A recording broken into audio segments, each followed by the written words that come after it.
আসসালামু আলাইকুম। কুকিং ডায়েটে আপনাদের সবাইকে স্বাগতম। আমি আজকে শাহী পরোটা বানাবো। এখানে আমি ময়দা নিয়েছি, ময়দাতে তেল দিলাম, লবণ দিয়ে দিলাম, চিনি দিয়ে দিলাম।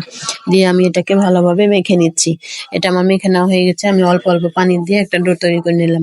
ডোটার উপরে আমি কিছুটা তেল দিয়ে এভাবে মেখে সাইডে রেখে দিচ্ছি। কিছুক্ষণ পরে আমি আবারও মেখে নিলাম। এরপরে লেচি কেটে নিলাম। এটাকে আমি এখন রুটি করে বেলে নিলাম। রুটির মতো করে বড় করে বেলে নেওয়ার পরে আমি এখানে তেল আর কর্নফ্লাওয়ারের একটা মিশ্রণ করে রেখেছিলাম। এটা এখানে দিয়ে দিলাম। ব্রাশের সাহায্যে পুরো রুটিতে মাখিয়ে দিলাম। দেওয়ার পরে আমি কিছুটা ময়দা দিয়ে দিলাম। ময়দা দেওয়ার পরে আমি এটাকে হাত দিয়ে এভাবে মিশিয়ে নিলাম। এখান থেকে আমি কেটে নিচ্ছি। কেটে নেওয়ার পরে এভাবে ভাজতে নিচ্ছি। দেখতেই পাচ্ছেন কিভাবে ভাজতে দিয়ে দিলাম। এভাবে ভাজতে দেওয়ার পরে আমি এভাবে ভিতরে দিয়ে দিচ্ছি। এভাবে চেপে চেপে দিলে সুন্দর হয়। আর এভাবে ঘুরিয়ে ঘুরিয়ে দিয়ে আমি এটাকে চেপে নিচ্ছি, তাহলে লেয়ারের হবে এবং সুন্দর হবে। এটাকে আমি বেলে নিচ্ছি এখন রুটির মতো করে। এটা আমার বেলে নেওয়া হয়ে গেছে। আমি ফ্রাই প্যানটা গরম করে নিয়েছি, এখন এখানে দিয়ে দিলাম। তেল ছাড়া দেওয়ার পরে আমি আবারও উল্টে দিলাম। এখন এটা উঠিয়ে নেওয়ার পরে আমি এখানে তেল দিয়ে দিলাম।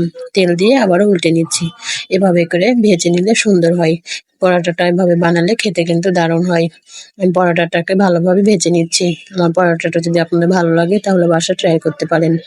আমার পরোটাটা কেমন হয়েছে, কে কোথা থেকে দেখছেন অবশ্যই কমেন্ট করে জানাবেন। আমার পরোটাটা ভাজা হয়ে গেছে, আমি এখন এটাকে উঠিয়ে নিচ্ছি। আজকের মতো এখানে শেষ করছি। সবাই ভালো থাকেন। আল্লাহ হাফেজ।